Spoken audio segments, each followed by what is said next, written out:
Frères et sœurs, que la grâce et la paix de Dieu notre Père et de notre Seigneur Jésus-Christ soient notre partage au quotidien. Père, gloire te soit rendue, parce que le fondement de ta parole est la vérité, et parce que toutes les lois de ta justice sont éternelles. Tant que le monde, la terre persisteront, et au-delà de l'existence et de la persistance de la terre, les lois de ta justice demeureront éternelles. Frères et sœurs, l'homme n'est pas le produit d'un hasard, le produit d'une évolution involontaire, le produit de transformation incontrôlée. Jacques 1,18 dit que Dieu a engendré l'homme selon sa volonté. Dieu a engendré l'homme selon sa volonté par la parole de la vérité. Alléluia. Et lorsque l'homme, après que l'homme ait été créé, il y a eu une étape pour que l'homme puisse exister sur terre. Après avoir été créé dans les lieux célestes, l'homme a été formé. Et nous voyons que dans sa sagesse, Dieu, dans l'Ancien Testament, a révélé le mystère sur la formation de l'homme. Mais dans le Nouveau Testament, par l'Esprit, il a révélé, notamment à Paul, le mystère sur sa création. L'homme a d'abord été créé dans des conditions qui nous sont révélées par le Nouveau Testament, puis il a été formé au moment de venir sur terre dans des conditions qui nous sont révélées par l'Ancien Testament.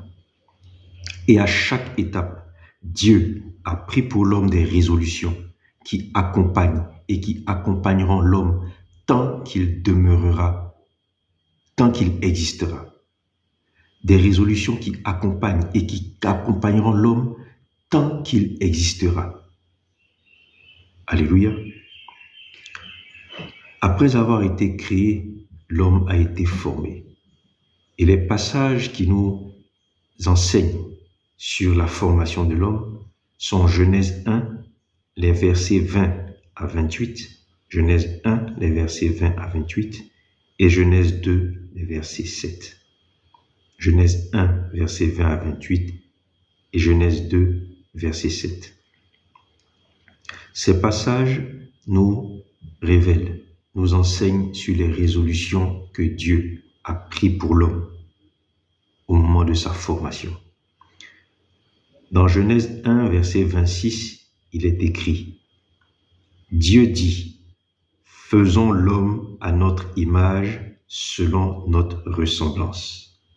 Faisons l'homme à notre image selon notre ressemblance et qu'il domine sur les poissons de la mer, les oiseaux du ciel, les animaux domestiques et sur toute la terre et sur les reptiles qui rampent sur la terre. » Dieu, au moment de nous former, établit deux choses. L'homme sera formé, fait, image et ressemblance de Dieu, Père, Fils et Esprit. C'est pour cela qu'il dit « faisons l'homme à notre image ». Dieu s'exprime au nous, première personne du pluriel. Faisons l'homme selon notre image, selon notre ressemblance. L'homme a été fait. Image, ressemblance de Dieu, Père, Fils et Esprit. Sachant qu'à la création, l'homme est de la même nature que la parole de la vérité à partir de laquelle il a été engendré. L'homme, dans Jacques 1,18, a été engendré par la volonté de Dieu, selon la volonté de Dieu, par la parole de la vérité. L'homme a donc la même nature, est de la même nature et de la même engeance que la parole de vérité. Alléluia. Et Dieu dit ici, faisons l'homme à notre image selon notre ressemblance. Frères et sœurs, Dieu, lorsqu'il a créé et fait l'homme, a établi sa nature spirituelle et divine.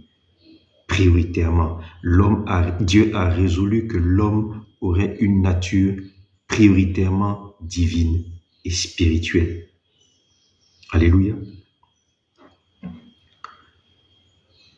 Genèse 1, 27 nous dit, Dieu créa l'homme à son image.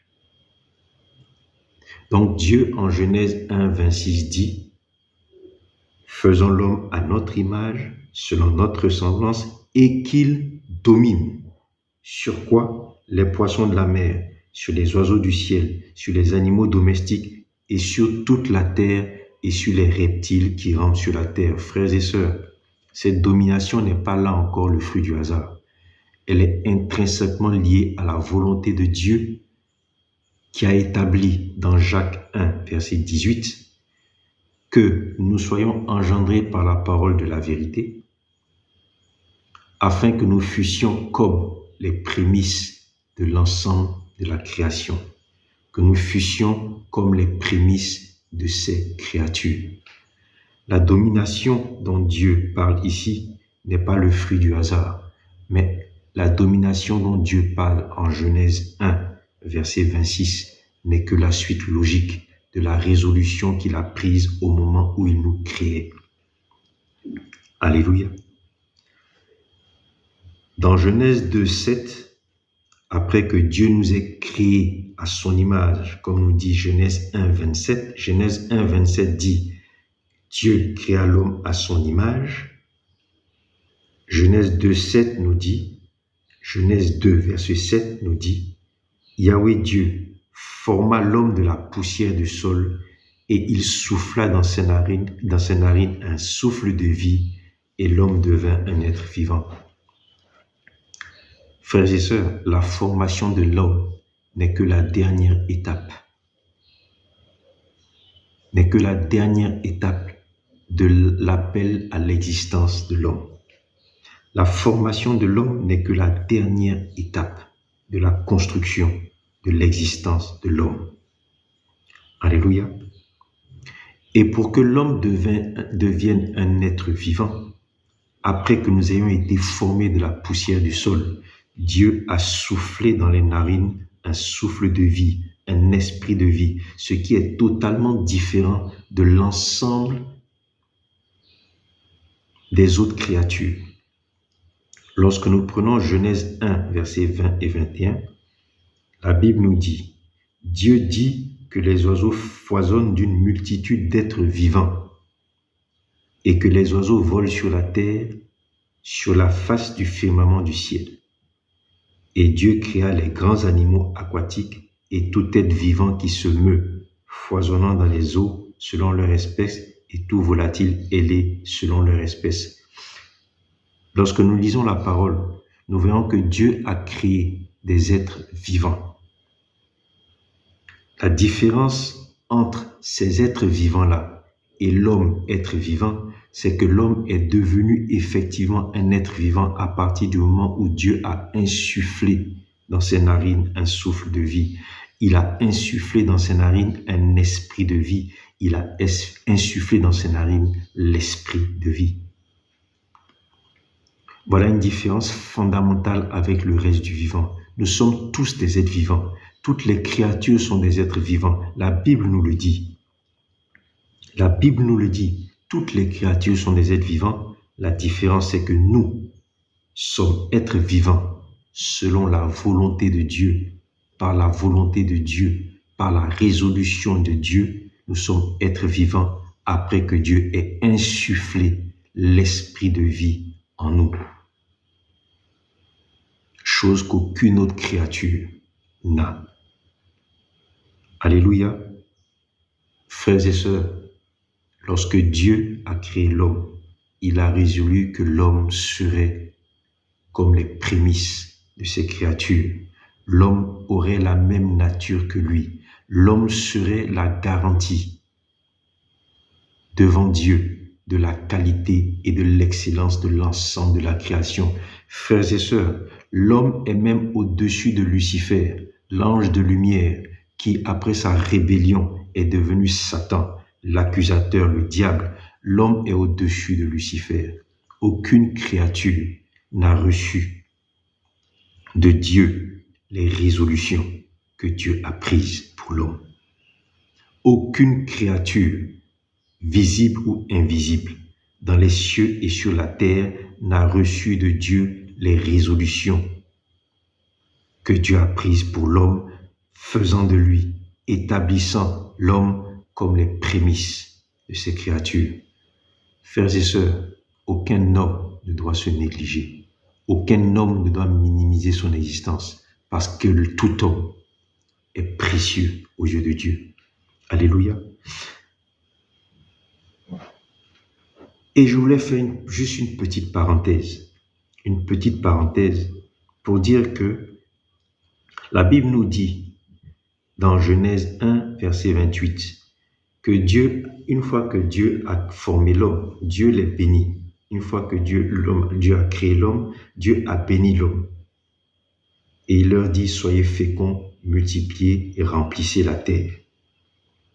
Et soumettez-la. Alléluia. Dieu les bénit. Mais nous devons comprendre que être béni n'est pas ce qui fait la particularité de l'homme. Être béni n'est pas ce qui fait la particularité de l'homme. Ce n'est pas parce que l'homme a été béni ce n'est pas la bénédiction que Dieu accorde à l'homme qui fait de lui une particularité aux yeux de Dieu. Non. Lorsque nous lisons la Bible, le livre de Genèse, nous voyons que Dieu lui-même a béni les animaux. Lorsque nous prenons Genèse 1, verset 22, il est écrit, après que Genèse 1, 21, Dieu créa les grands animaux aquatiques et tout être vivant qui se meut, foisonnant dans les eaux selon leur espèce et tout volatile ailé selon leur espèce. Dieu vit que cela était bon et Dieu les bénit.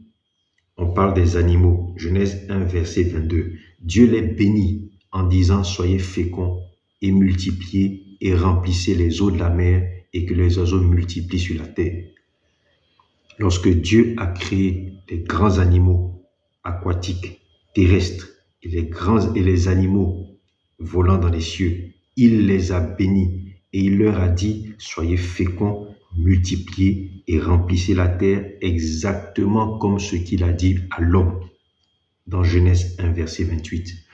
Donc l'homme n'a pas à identifier sa particularité aux yeux de Dieu parce qu'il est béni. Arrêtons ces évangiles de bénédiction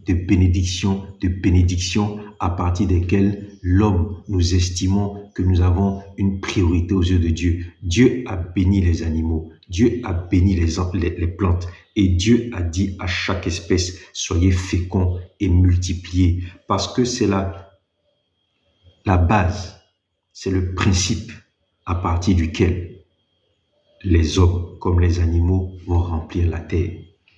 Ce qui fait la particularité de l'homme n'est pas la bénédiction, mais ce qui fait la particularité de l'homme, c'est que l'homme a été établi, nature de la parole de Dieu, image et ressemblance de Dieu, Père, Fils et Esprit, et qu'il a reçu, selon la résolution souveraine de Dieu, la domination sur les animaux de la terre, sur les animaux du ciel, sur les animaux qui sont dans les eaux, sur toute la terre.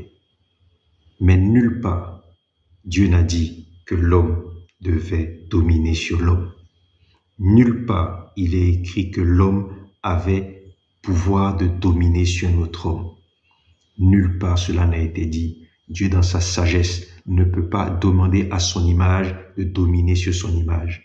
Dieu ne peut pas demander à sa ressemblance de dominer sur sa ressemblance. Ça n'est pas possible. Comment est-il possible que la nature de la parole puisse dominer sur une autre nature de la parole? Frères et sœurs, nulle part. Dieu n'a établi que l'homme devait dominer sur l'homme, mais lorsque Dieu a créé l'homme, a fait l'homme et a formé l'homme, il a établi que l'homme aurait la primauté aurait le premier rang, aurait la suprématie liée à ceux qui sont au premier rang parmi ces créatures, que l'homme serait les prémices pour l'ensemble de la création. Que Jésus-Christ soit confessé dans nos vies, que la gloire revienne au Père qui nous a créés, lui qui nous a créés avec des résolutions si excellentes, avec un projet si excellent, celui d'administrer la terre, de dominer la terre et de l'administrer pour lui, de dominer la terre et de la diriger pour lui. Que son nom soit béni. Amen.